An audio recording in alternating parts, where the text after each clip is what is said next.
Hi guys, welcome to True North. आज के lecture में हम कर रहे हैं 8 एंड 9 मार्च 2024 के करंट अफेयर्स। तो स्टार्ट करते हैं। सबसे पहले हम देख रहे हैं इंटरनेशनल विमेंस डे। तो ये सेलिब्रेट किया जाता है 8 मार्च को। इस साल की इंटरनेशनल विमेंस डे की जो थीम थी that was invest in women, accelerate progress.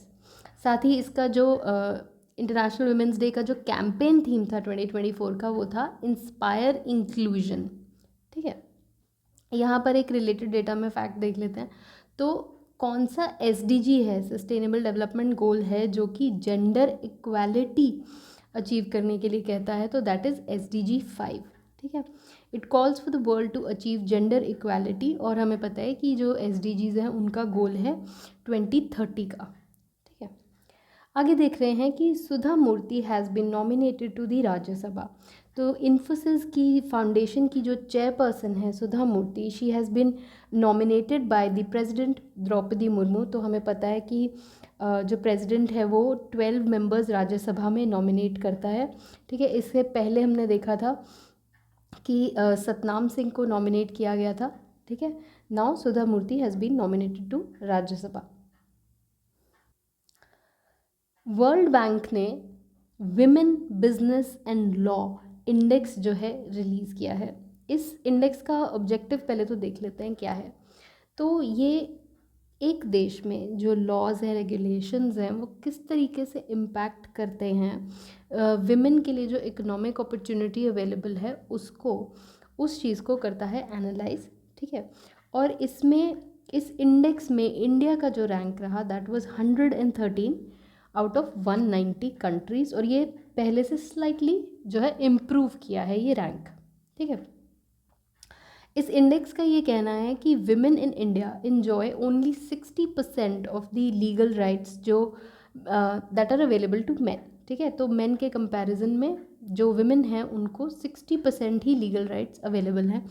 और ग्लोबल एवरेज जो है दैट इज़ 64.2%। यानी कि वर्ल्ड का अगर डेटा देखा जाए तो जो विमेन हैं उनको 64.2% of the legal rights that are granted to men वो अवेलेबल हैं।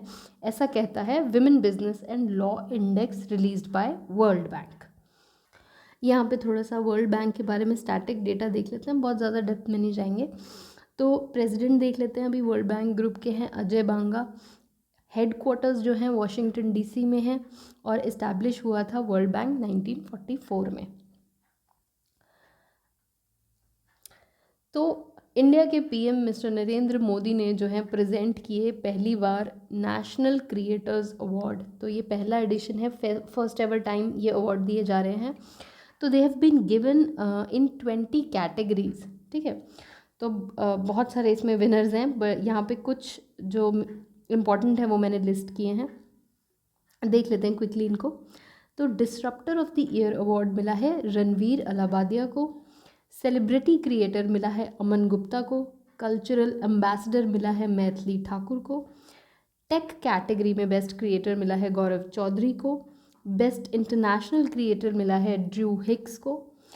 सोशल चेंज के लिए बेस्ट क्रिएटर मिला है जय किशोरी को। बेस्ट स्टोरी टेलर अवार्ड मिला है कीर्तिका गोविंदा स्वामी को। स्वच्छता एम्बेसडर अवार्ड मिला है मल्हर काम्बले को।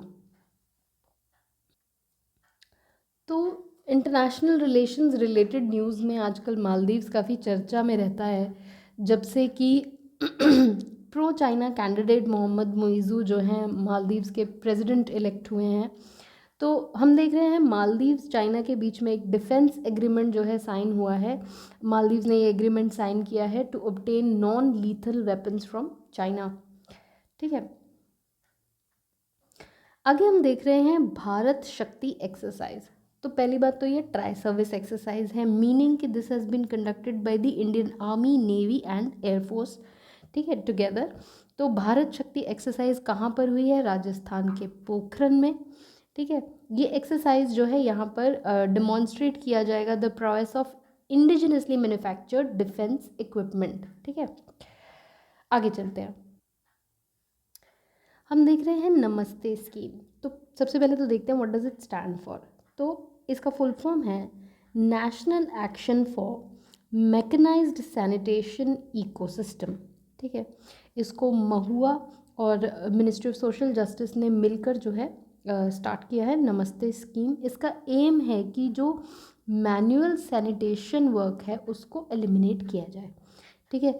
तो जो सैनिटेशन वर्कर्स को एंगेज किया जाता है कि स्यूअर और सेप्टिक टैंक की क्लीनिंग करते हैं वो मैन्युअली, उस चीज़ को हटा दिया जाए और मैकेनाइज्ड क्लीनिंग हो स्यूअर्स की, ठीक है। आगे देख रहे हैं हम नीति फॉर स्टेट्स प्लेटफॉर्म।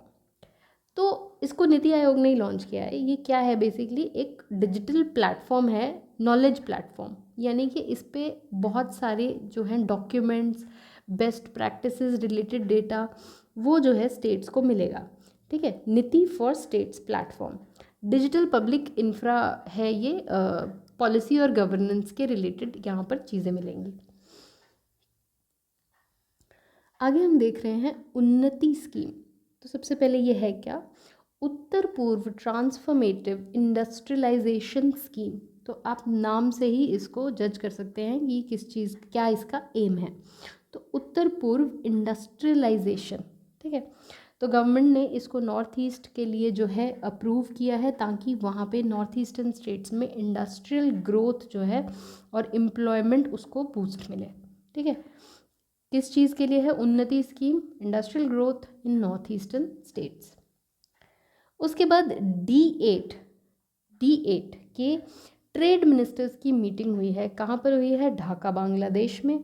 और यहाँ पर जो है बांग्लादेश की जो पीएम हैं शेख हसीना, उन्होंने प्रपोज़ किया कि मुस्लिम कंट्रीज़ के लिए एक कॉमन करेंसी जो है शुरू करनी चाहिए। इस तरीके से उन्होंने प्रपोज़ल रखा है, जिससे कि ट्रेड और कॉमर्स उन देशों में जो है अमंग्स दोज कंट्रीज़ बूस्ट हो सके। तो यहाँ पे हम देख लेते हैं कि D8 में कौन से जो हैं देश आते हैं। तो इसमें 8 मुस्लिम कंट्रीज़ हैं, Bangladesh, Egypt, Indonesia, Iran, Malaysia, Nigeria, Pakistan and Turkey. तो आपको ये जो उनकी स्पीच है वो बहुत ज़्यादा याद रखने की ज़रूरत नहीं है, बस आपको ये देखना है कि D8 ट्रेड मिनिस्टर्स की मीटिंग कहाँ पर हुई, ढाका बांग्लादेश में।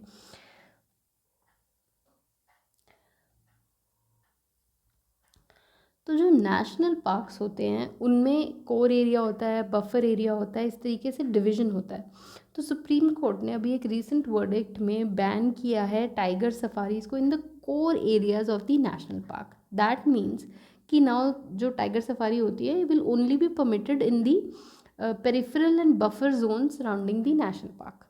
तो ये जो डिसीजन लिया गया, दिस वाज टेकन बिकॉज जो जिम कॉर्बेट नेशनल पार्क है उत्तराखंड में, वहाँ पे जो है कोर एरियाज़ में इलीगल कंस्ट्रक्शन और पेड़ों को काटना जो है ऐसा चल रहा था, ऐसी एक्टिविटीज़ चल रही थी। तो इसके चलते सुप्रीम कोर्ट ने ये डिसीजन लिया है। तो यहाँ पे उत्तराखंड के मैप में ज़रा हम देख लेते हैं, तो ये आप देख सकते हैं जिम कॉर्बेट नेशनल पार्क, ठीक है।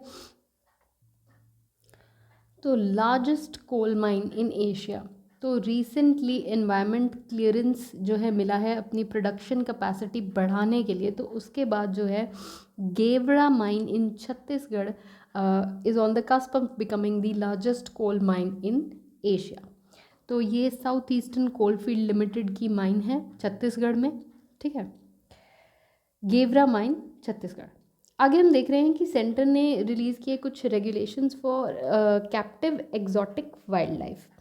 तो हमें पता है कि India is a party to CITES का मेंबर है, which is Convention on International Trade in Endangered Species of Wild Fauna and flora.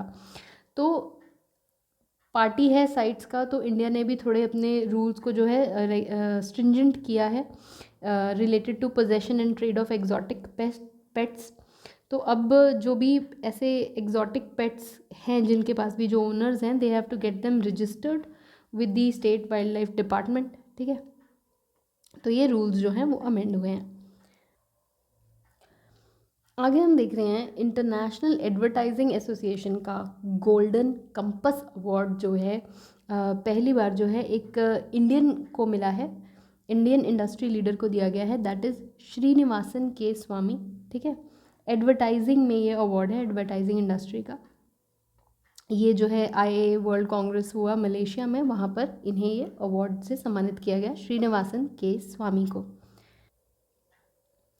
आगे हम देख रहे हैं ये किताब India's contemporary macro economic themes looking beyond 2020, ये जो किताब है इसको लॉन्च किया गया सी रंगाराजन को ऑनर करने के लिए, जो कि फॉर्मर आरबीआई के गवर्नर हैं, यानी कि आरबीआई के गवर्नर रह चुके हैं सी रंगाराजन। उनके ऑनर में ये बुक जो है लॉन्च की गई, India's contemporary macro economic themes. आगे हम ये देख रहे हैं कि तो this particular news is more important for Uttarakhand.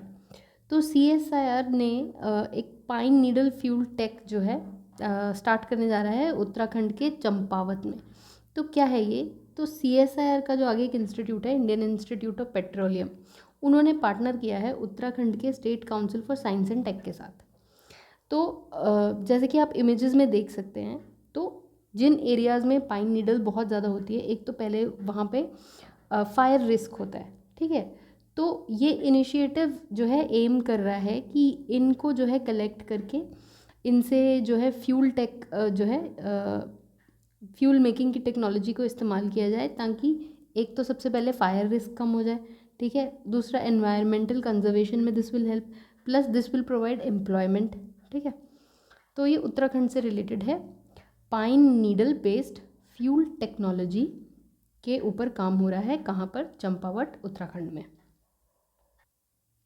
Next हम देख रहे हैं कि ई किसान उपज निधि जो है लॉन्च किया गया है, ताकि फार्मर्स को जो वेयर हाउसिंग लॉजिस्टिक कॉस्ट पड़ती है उसमें थोड़ी जो है ईज़ हो सके उनको, वो ईज़िली जो है किसी भी रजिस्टर्ड WDRA के वेयर हाउस में अपना जो है प्रोड्यूस है उसको स्टोर कर सकते हैं, ताकि उनको अगर उसको लेटर स्टेज पे सेल करना हो तो उनको फेयर प्राइसेस जो है मिल सकें उसके लिए, ठीक है। WDRA आपका Warehousing Development and Regulatory Authority है।